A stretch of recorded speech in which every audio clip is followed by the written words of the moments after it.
que você está. Conto as horas pra te ver chegar. Monges, tenha paciência esperar. Eu que confiava na reza, agora fecho os olhos pra te encontrar. Toco notas soltas pra te chamar. Quando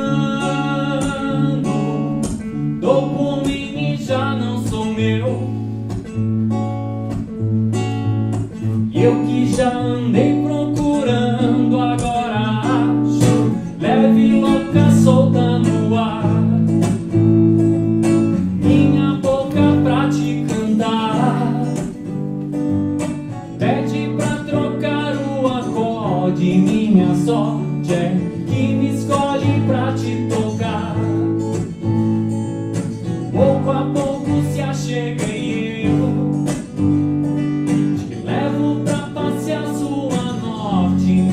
sorte é tocar notas soltas pra te chamar. Quando dou por mim e já não sou meu. Eu que já andei procurando, agora acho leve, louca, solta no ar. Minha boca pra te cantar, pede pra trocar o acorde. Minha sorte é que me escolhe pra te tocar. Pouco a pouco se achega e eu levo pra passear sua noite. Minha sorte é que me escolhe pra te tocar. Vamos lá. Minha boca pra te cantar,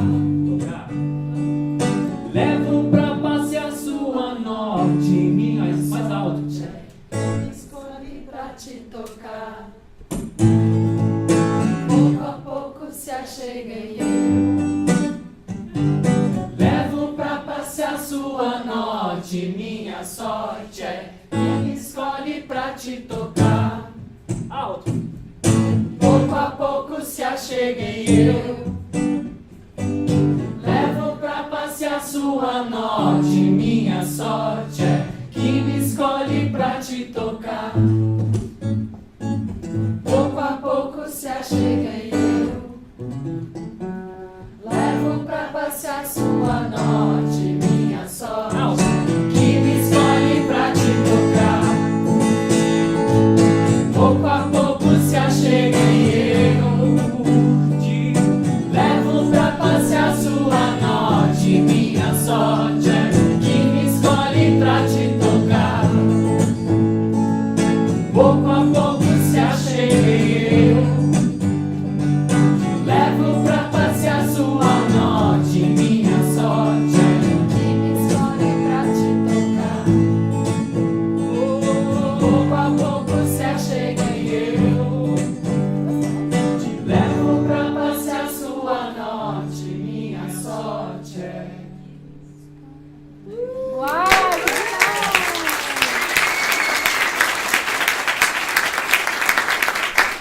Bom dia. O Cris vem fazendo esse projeto que eu acho que assim, é um compromisso absurdo e maluco de criar uma música por mês em cima de um tema que alguém mais falou. Então eu nunca teria a capacidade de fazer isso. É uma adrenalina muito grande apresentar uma música. Mas a gente tocando juntos e estando super próximos, ele está sempre em casa e tal, apesar de ser de Porto Alegre. E aí eu falo, pô, Cris, cara, desculpa, eu tô com a agenda hoje em dia, essa história de startup e tal, tá muito corrido, eu não consigo, cara, nunca ir. Sempre aparece alguma coisa que me impede de ir ao Creative Mornings para ver as suas novas canções, né? Eu falei, vamos fazer o seguinte, deixa eu já dar uma agendada com antecedência, me fala aí um que vai ter mais pra frente. Ah, aqui, não, putz, esse aqui eu não consigo. E talvez no dia tal, bom, deixa eu marcar aqui, coloquei na agenda um dia que poderia ser, né? Aí passam, não sei, semanas e semanas, daí de repente a Mari chega e fala, então, você não quer ir lá palestrar no Creative Mornings, o tema é commitment e tal. Aí eu falei, peraí, deixa eu olhar minha agenda, né? Aí eu olhei na minha agenda, tava lá, Creative Mornings, né?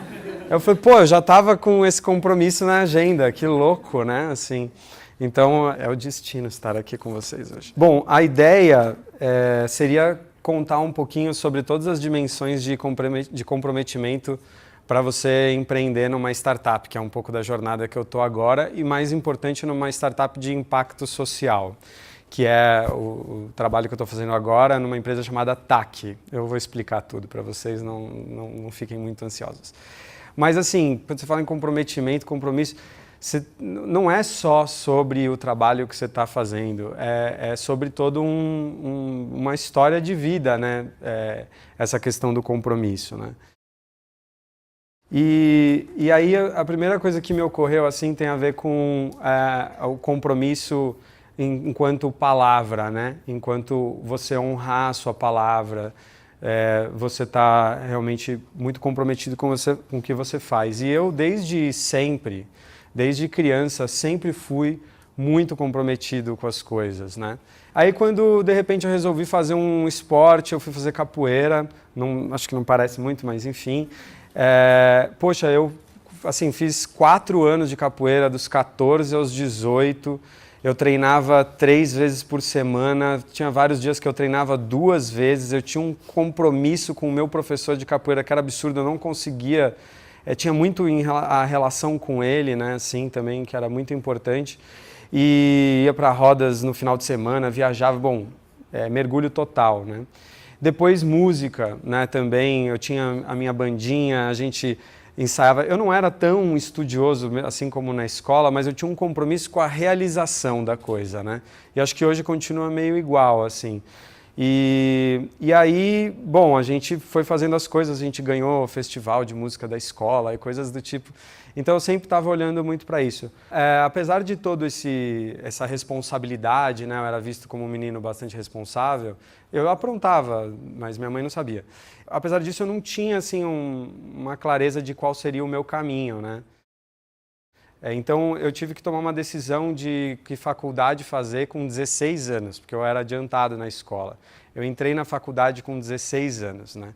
E é ridículo entrar na faculdade com 16 anos, é um erro, mas deu certo. E aí, o que eu queria fazer? Eu queria fazer música, né?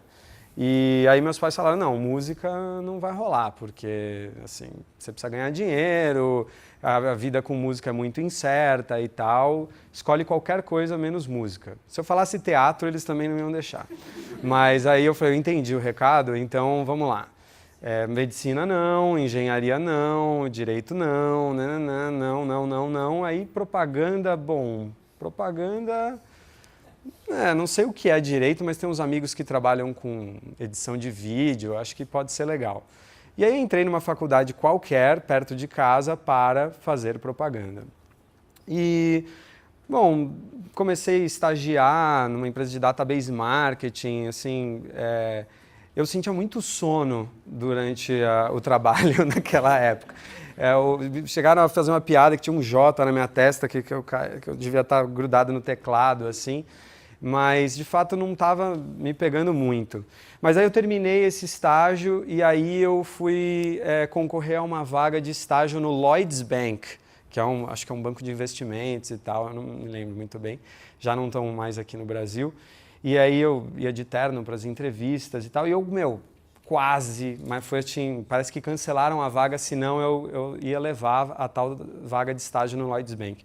Graças a Deus não aconteceu, e aí esse foi a deixa que eu tinha para realizar um desejo que era morar fora do Brasil.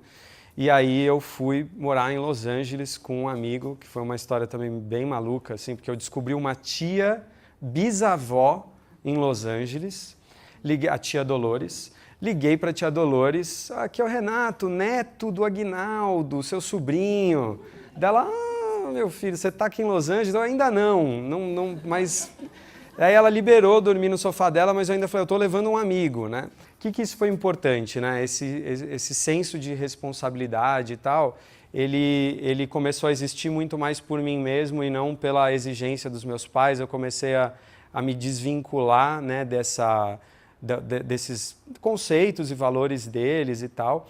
E aí quando eu voltei para a faculdade, para continuar a faculdade, logo uma amiga de classe me indicou para trabalhar num site, isso era no 2000, né?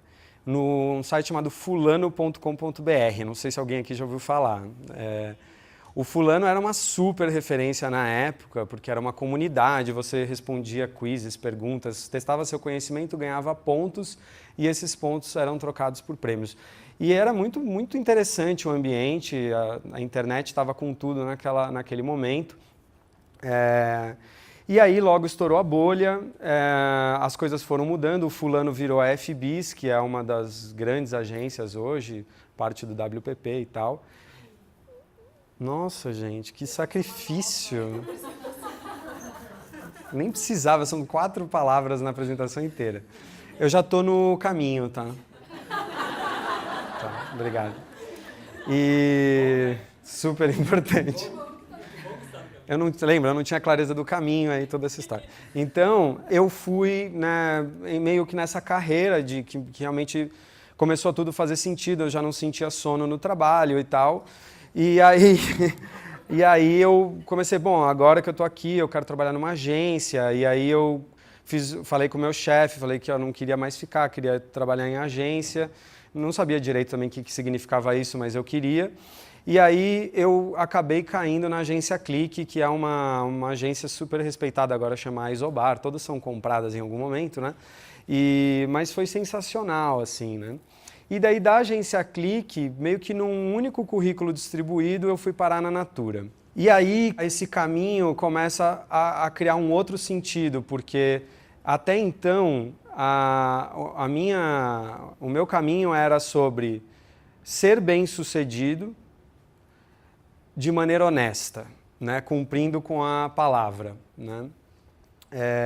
Então era assim, pô, eu vou me dar super bem, eu vou ser um tratorzão aqui, vou fazer as coisas, inclusive acabei incomodando muita gente no início na Natura pela minha assim, obsessão de fazer as coisas perfeitas e tal, e acabava atropelando um pouco as pessoas, né? Isso eu fui descobrir depois, fiz gente chorar sem saber, capítulos bem ruins assim, mas aí, de repente, dentro da Natura, as coisas começaram a ganhar um outro significado, né?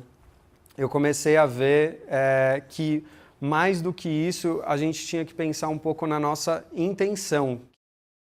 A Natura, eu tenho que dizer, assim, teve um papel muito importante assim, na ampliação da minha consciência sobre o social, sobre o ambiental, além do econômico, né?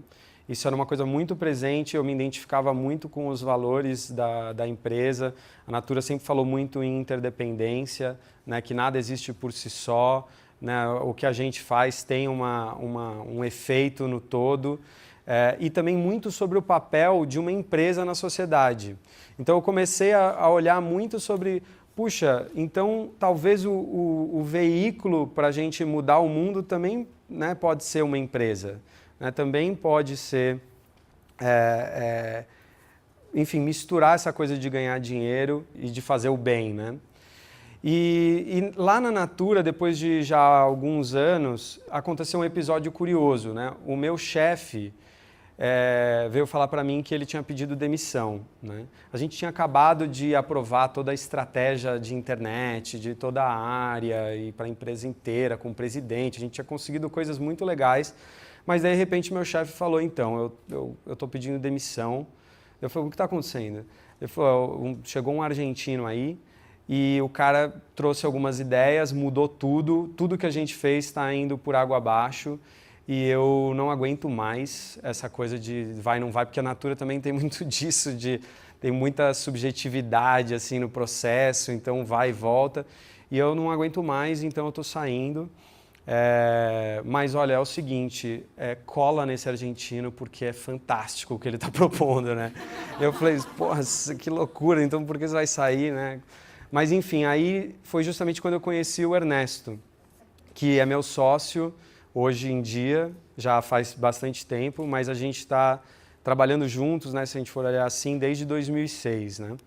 E o Ernesto, ele tem uma importância assim, bem grande mesmo na minha vida, porque ele, primeiro, é um exemplo, né? Um cara que estava numa carreira de private equity, ele foi vice-presidente do Citicorp Equity Investments, ele foi sócio de um fundo argentino que foi capitalizado pelo AIG, ele comprou a Nextel, ele vendeu a Nextel e de repente o cara fala, não quero mais, não dá mais para ser assim, não dá para, né, fazer essa exploração, né, que é um movimento todo de mudar as empresas, enxugar as empresas para vender, totalmente com foco econômico, né? E o Ernesto, no caminho dele, ele acabou tendo contato com a internet, mas a internet já nesse momento participativo, que naquela época, né, o termo Web 2.0 estava vindo muito forte, né, que hoje a gente chama de mídia social e tal, mas o negócio era Web 2.0. E aí, de repente, todo o meu trabalho em digital ganhou um novo sentido. Porque até então eu estava muito feliz em fazer parte de uma empresa como a Natura, que tinha uma intenção maior, né? Dava significado para o meu caminho e para o meu compromisso, para a minha palavra, mas de repente o Ernesto me mostrou algo de um ponto de vista, né, que não era o comum do mercado ali, que dava sentido para o que eu fazia especificamente. Né? A gente chegou num negócio de pessoas conectadas podem melhorar o mundo. A gente inventava umas frases à la Natura assim, para justificar o que a gente estava fazendo. Assim. E realmente, entendeu? Eu entrei num mundo, assim, eu comecei a ler livros. Eu lembro que a minha história era muito de mídia, né, de propaganda, então as pessoas falavam para mim, que livro que eu tenho que ler? Eu falava, puta, vai ler alguma coisa clássica, vai ler, sei lá, George Orwell, vai ler, não sei o que você vai ler, sinceramente. Não vai dar para ler livro de mídia, é chato pra cacete, não tem utilidade nenhuma. E aí, de repente, eu estava lendo livros assim sobre economia, sociologia, inteligência coletiva. Começou a entrar num outro lugar e aí eu me aprofundei nesse mundo da Web 2.0 na época, das redes, da colaboração, e aquilo começou a fazer um sentido absurdo, chegar a ser uma coisa meio utópica mesmo, assim, a gente vai mudar o mundo pela internet, assim, né? Eu acho que a internet de fato tem um papel muito importante na ampliação de consciência e na criação, né, de soluções coletivas, mas nada é tão simples como a gente está vendo agora. A internet também está separando muito as pessoas, né? Tem a distopia também aí acompanhando.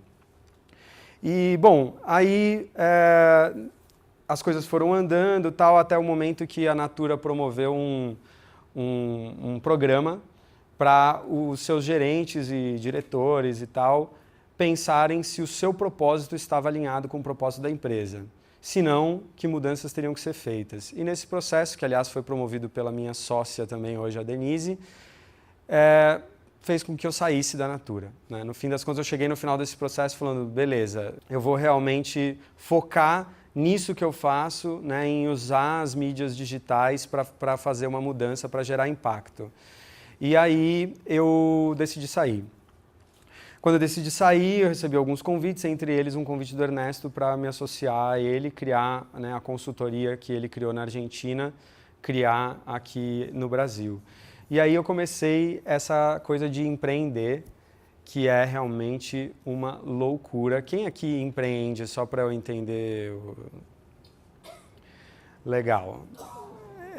Todos empreendemos de alguma maneira, né? Mas enfim, então, assim, a gente criou a Viagem de Odisseu, que é o nome da consultoria, e foi realmente, está sendo ainda, né, apesar de não ser meu foco total hoje, uma jornada muito transformadora, né? Inclusive o nome Odisseu tem a ver com isso, né? Com pensar Ulisses, né, na sua viagem, ou o Odisseu voltando para Ítaca, e ele se transformando nesse processo, né? Mas, assim, o interessante da Odisseu é que a gente estava sempre olhando para como a gente pode gerar impacto, né? Inclusive por esse olhar do Ernesto, com o qual eu me identifiquei muito. E, puxa, como é que a gente pode, então, botar empresas em rede, colocar as pessoas em rede para gerar impacto?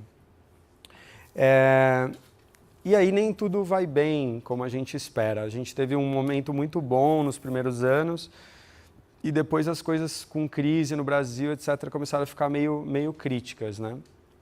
E aí a gente começou então a pensar sobre novas possibilidades para o negócio, mas sempre dentro desse marco de impacto.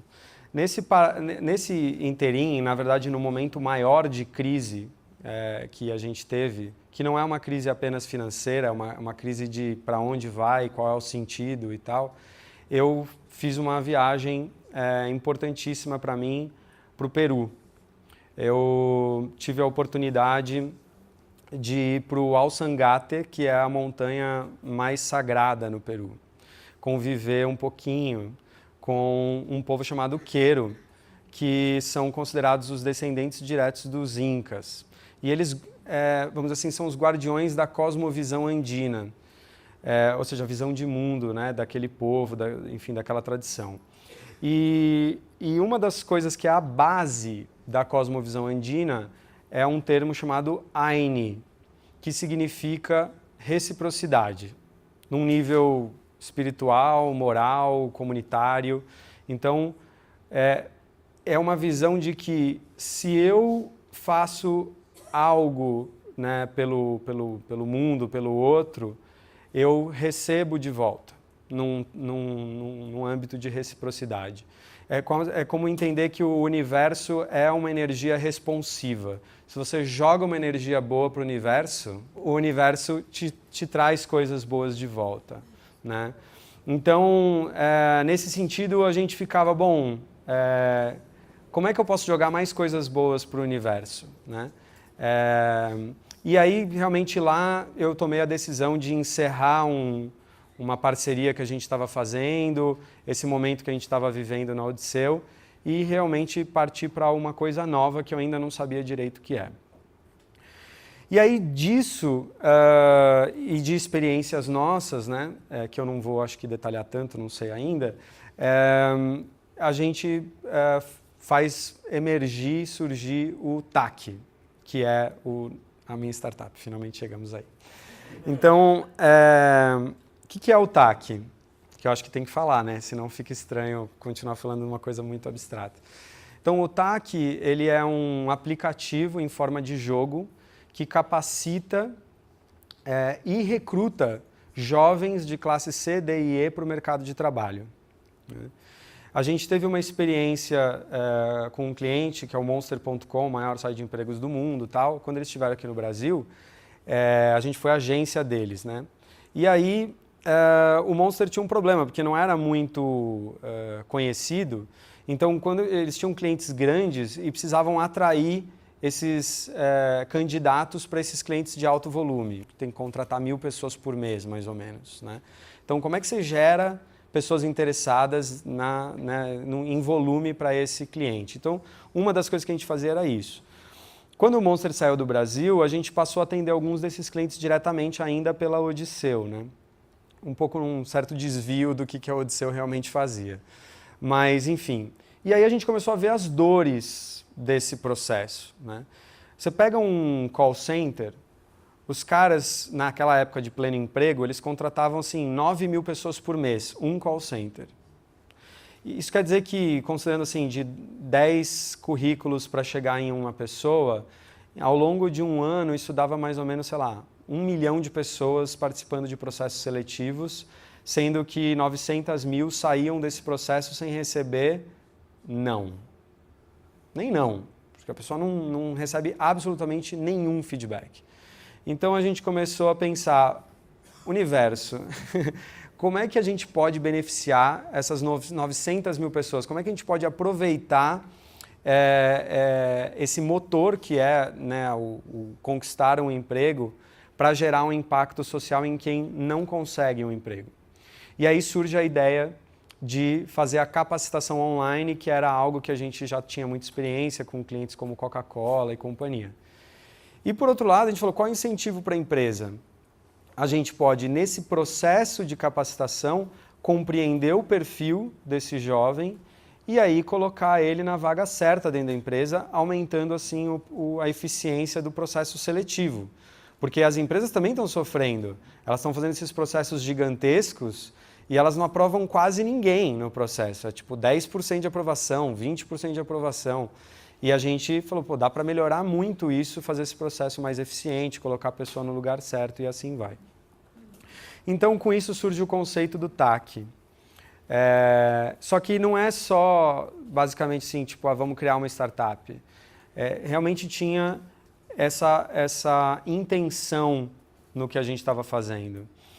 E aí, o nome TAC, já para explicar, ele quer dizer junção de energias em Quechua, que é o idioma dos Andes, para onde eu tinha ido. Ele é como se fosse um terceiro nível de relação. Então, você encontra uma pessoa, você se tromba, né, vamos dizer assim. Aí depois você conhece ela um pouquinho, vira uma coisa de sizing up, né, de entender quem é mais forte, quem é mais poderoso, quem está num cargo melhor, quem tem mais dinheiro, quem é mais bonito. Muitas vezes as nossas relações ficam aí. É horrível, mas ficam aí, principalmente no mundo corporativo, né?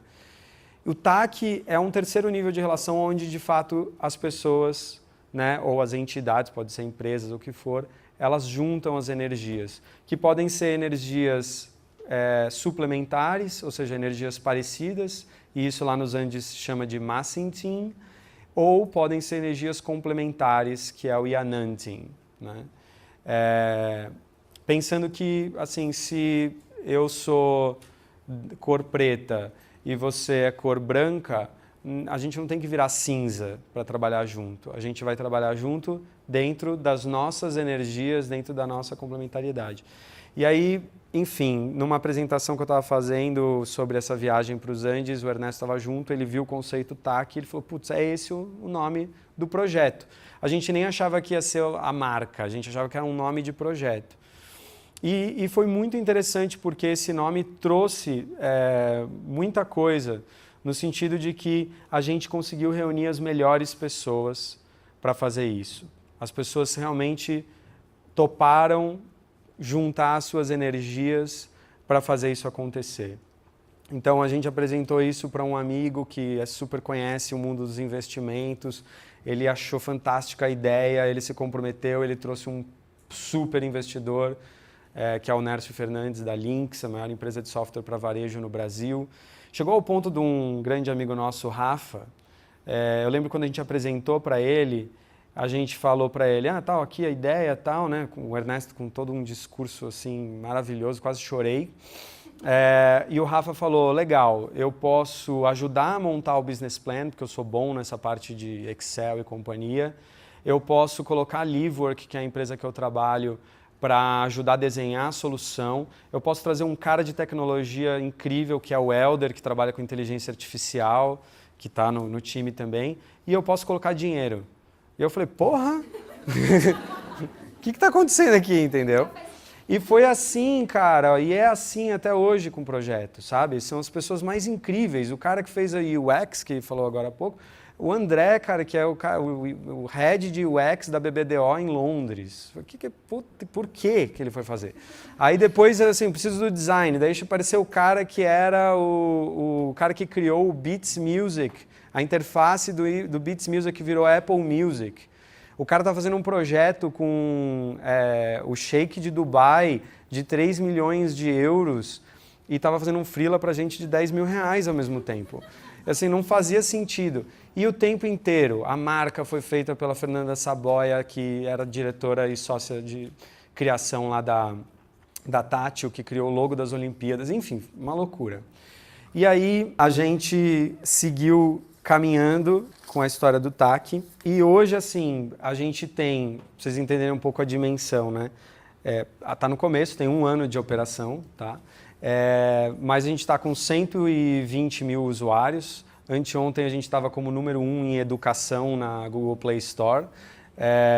A gente tem hoje 15 clientes ativos, que para um ano de operação, para o nosso modelo de negócio, que é focado em grandes empresas, é bastante desafiador, pelo menos. A gente foi selecionado pelo Facebook, pela Artemisia, né, entre 760 empresas, para ser uma das 10 startups aceleradas na Estação Hack, que é o primeiro centro de inovação do Facebook no mundo, lá na Paulista.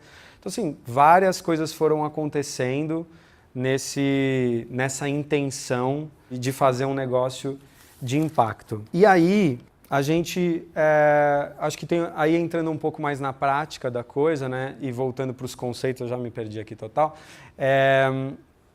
a gente tem uma primeira coisa quando você vai criar um negócio como esse, que volta para a questão da palavra, que é a própria questão dos contratos, né?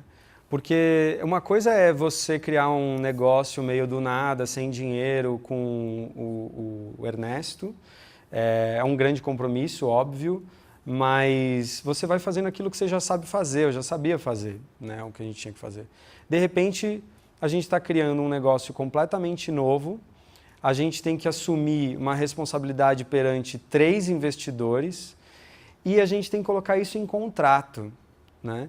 E essa parte do contrato, em termos de compromisso, ela é extremamente delicada e relevante, claro.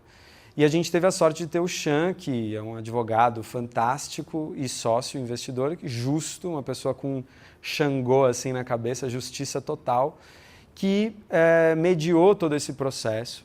Mas assim, eu tive que aprender várias coisas que eu já não fazia ideia, né? Do tipo o drag along, né? Todas as cláusulas que são super assim, que se eu for vender participação, se eu for sair, se eu morrer, o que acontece? Que minha família fica, mas aí ela é comprada e ela tem um tail, que é se a empresa for vendida depois, ela ganha e tal. Assim, cada detalhe dentro de um contrato, dentro da palavra que você coloca na hora de criar um negócio como esse, que eu falava, meu, o que esses caras estão falando? Porque, assim, a gente está fazendo um aplicativo aqui, né? Eu não achava que era uma coisa assim, poxa, que tinha que ter tanto detalhe de tudo que ia acontecer.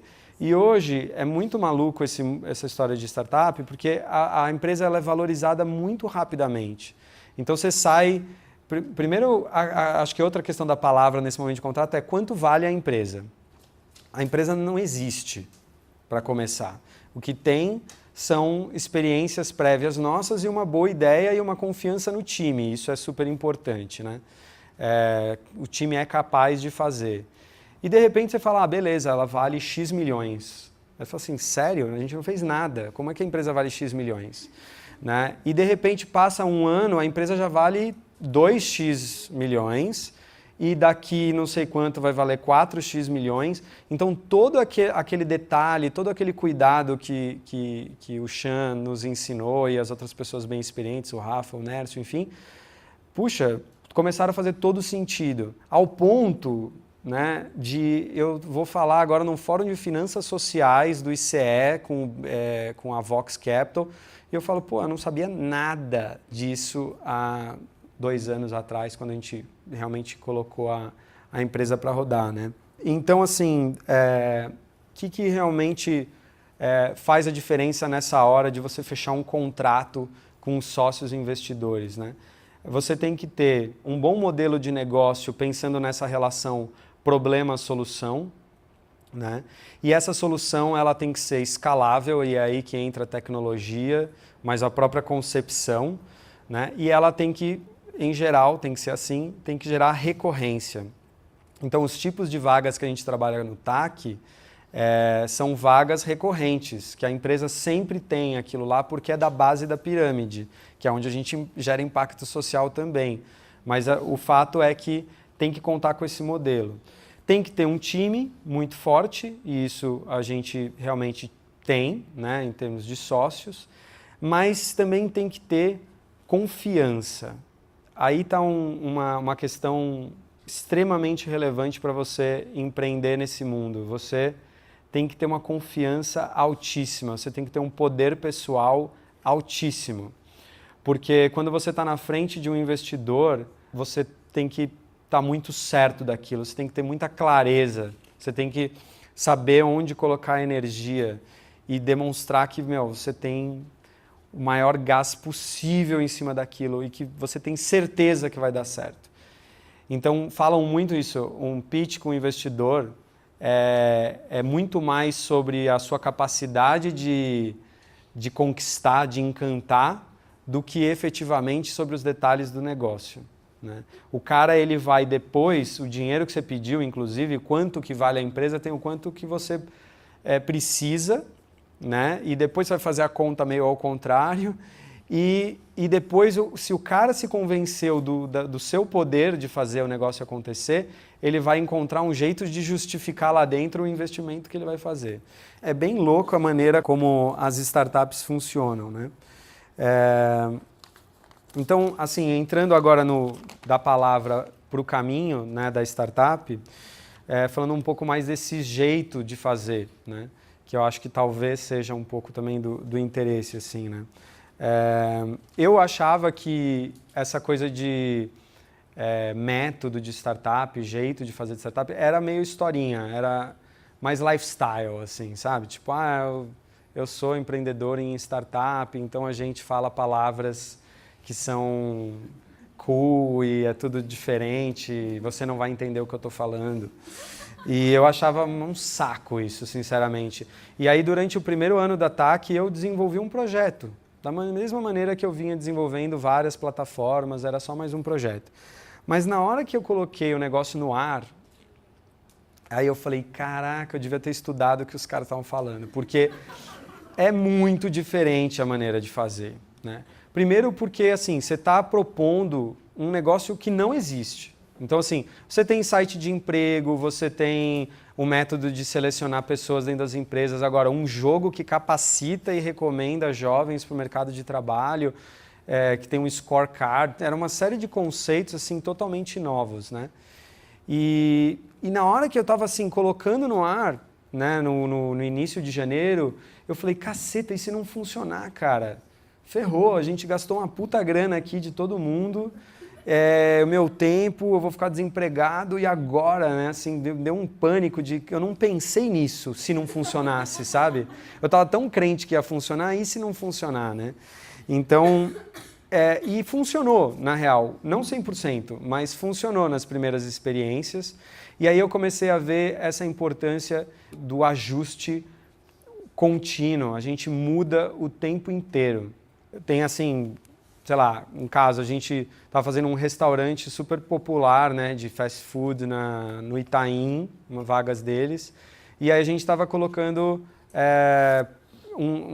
na geolocalização do aplicativo, trazer candidatos que estivessem a X quilômetros de distância daquele restaurante. Só que o restaurante estava no Itaim. As pessoas que trabalhavam lá não vinham da Vila Nova Conceição, entendeu? E a gente falou, puta merda, a gente só está contactando as pessoas que estão querendo matar a gente. Eu não quero isso, não quero trabalhar nesse restaurante, né? E aí a gente rapidamente mudou, então vamos entender de onde essas pessoas vêm, agora vamos fazer a geolocalização com vários pontos ao invés de um só. E tipo, coisas que aconteceram em 2 dias e que mudaram totalmente o resultado do que a gente estava fazendo. Então, você tem que ter um compromisso com o objetivo, com a intenção que você colocou e não com o escopo. Porque lá na Natura, a Dai sabe bem, ela trabalhou comigo lá também, a gente tinha essa coisa de qual é o escopo, né? Então, assim, contrata o fornecedor, ele assina com sangue, se ele não fizer, ele está ferrado, a gente não vai pagar. Então, assim, isso na Natura, hein? Imagina na Ambev. Então, assim, de repente eu falei, cara, não importa o escopo, né? Importa se a gente está chegando mais perto. Então aí vem a história, né, de MVP, né? Não sei se todo mundo conhece isso, mas Minimum Viable Product, né? Qual o produto mínimo para eu testar as minhas hipóteses, né? E aí a gente foi passando por esses gates, né? Essas etapas, né? De validar o produto, né? Em primeiro lugar, a gente teve 3 clientes que se propuseram a errar com a gente e validar o produto. Depois disso vem a validação de mercado, né, o market fit, né? Então, a validação de mercado, ela veio com a gente realmente bater na porta de muita gente e alguns começarem a comprar, né? Pagar por isso. E também, claro, a validação dos usuários, que a gente tem uma nota, eu não sei se eu já falei isso, 4.5 na Google Play Store, né? De 5 estrelas. A gente é o aplicativo de empregos com maior índice de satisfação entre usuários, sendo que a gente tem mais de 4.000 avaliações, né? Então, assim, a gente começou, puta, meu, deu fit aqui, como os caras falam, product fit, market fit, legal. Agora, o que a gente precisa fazer? A gente precisa ganhar dinheiro, né? A gente precisa ter tração comercial. E é essa a etapa que a gente está agora com 1 ano de operação. E, por exemplo, em abril entraram 8 clientes novos, né, de uma vez só. Aí você está assim, pô, legal, estamos dominando, muito bom. De repente entra 8 clientes, você fala, ferrou, não vou entregar nada, entendeu? Assim, e aí a equipe está maluca, então a pessoa que estava de um lado vai para outro, tudo muda o tempo inteiro. Então, vem um compromisso com os investidores, com os clientes, mas um compromisso com a equipe. Porque a equipe, cara, é montanha-russa, entendeu? Se um dia você fala, eu vou dominar o mundo, eu sou incrível, nossa, ganhei. E no outro dia você fala, sou um merda, não vai dar, fali, morri, que emprego que eu vou arranjar? É uma doideira, né? E é assim, constante. Eu realmente achei em abril que falei, cara, agora foi. E em maio eu não vendi nada, não foi porra nenhuma. Então, é muito complexo e é uma velocidade muito grande, né? E aí vem essa coisa da escala, né? Tem que ganhar escala, tem que ganhar escala. E a escala vem com tecnologia, a escala vem com processo e a escala também vem com as pessoas, né, que vão fazendo cada vez mais dentro dos processos o que tem que ser feito, né? Tudo em startup é muito de seguir um processo e seguir meio que uma receita, de certa maneira, de como se faz, né? Então, vender tem um processo super padronizado. Então você vai chegar lá na frente do cliente, você vai levantar a situação, vai levantar a dor, vai entender qual é o impacto, qual é o evento crítico, qual é a tomada de decisão, vai anotar tudo no caderninho, aí depois você só vai apresentar o que realmente faz sentido para aquele cliente, não vai sair fazendo apresentação falando sem parar. Aí o cara vamos chegar no escopo, faz o piloto, mostrou o business case, agora expande, não é vender a primeira vez, é expandir que gera o que a gente quer, que é a recorrência.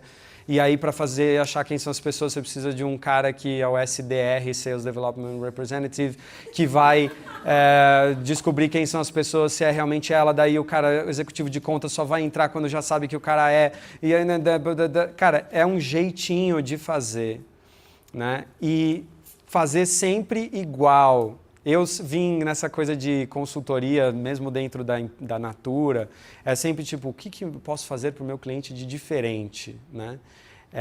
Toda hora eu penso no problema do cliente, como eu resolvo o problema dele.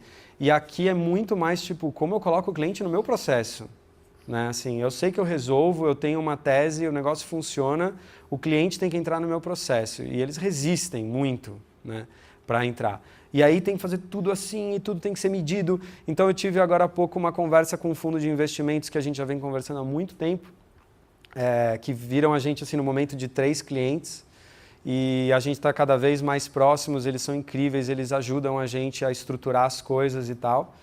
E eu saí de lá com uma coisa claríssima, olha, você tem que chegar em tanto de faturamento, tem que me mostrar a sua máquina de vendas. Então, de tantos leads eu converto tanto e tal, depois o cliente entra, daí ele recompra e tantos saem. Eu tenho que ter essa clareza, a máquina tem que estar claríssima. Se você chegar nisso, eu invisto alguns bons milhões de reais em você. É certo que vai ser dessa maneira. Você fala, porra, caraca, meu, que objetivo. E aí você começa a pensar tudo de 3 em 3 meses. Não é aquela coisa de o meu objetivo para o ano, minha avaliação de desempenho para o ano. Assim, quais são os meus OKRs, né, que é outra coisa muito de startup, objetivos, né, Objectives and Key Results. Quais são os meus OKRs para agora? Meu primeiro exercício de OKR lá na Estação Hack, né, com a ajuda da Artemisia, era assim, como eu estou medindo tudo constantemente e tal. Eles falaram, não quero saber como você vai medir, eu quero saber o que você vai fazer, o que você vai atingir. Então eu vou ter que chegar em tantos mil reais de faturamento, eu tenho que chegar em tanto de recorrência com o cliente, eu tenho que ter usuários. Assim, é muito, muito claro o que você tem que fazer de 3 em 3 meses. E aí tem um desafio que também é transmitir tudo isso para a equipe e tudo mais, para eles terem os seus OKRs, e a gente ainda está falhando muito nisso. E aí, bom, gente, eu acho que também tem um compromisso muito grande com a família, né? Porque por mais que eu tenha um estilo de vida que me permite estar em casa, eu levo minha filha na escola, eu busco ela na escola, mas tem um lance que é o seu nível de atenção, né? E não tem como você realmente empreender numa startup sem ter um alto nível de atenção e foco de energia nisso. E aí você fica um ser um pouco estranho dentro de casa, né? Assim, às vezes é uma coisa muito complicada. Porque a pressão é muito grande, né? Mas é a pressão que também eu coloco pelo meu nível de compromisso com tudo que eu faço. E aí eu chego à conclusão que você empreender sem esquecer da sua intenção primordial, né, do impacto e tudo, demanda impecabilidade. Você precisa ser impecável, né? E impecável aqui não é no sentido católico de não pecar, né? Ser impecável é você fazer o melhor que você pode no que você está se propondo a fazer, né? É você fazer o que é humanamente possível e mais um pouco. É você saber alocar a energia onde ela tem que ir sem desperdício. É ser impecável, não perfeito, mas impecável na sua intenção e na sua atuação. Então eu chego à conclusão que o compromisso que eu tenho é com um caminho impecável e uma intenção pura. É isso. Obrigado.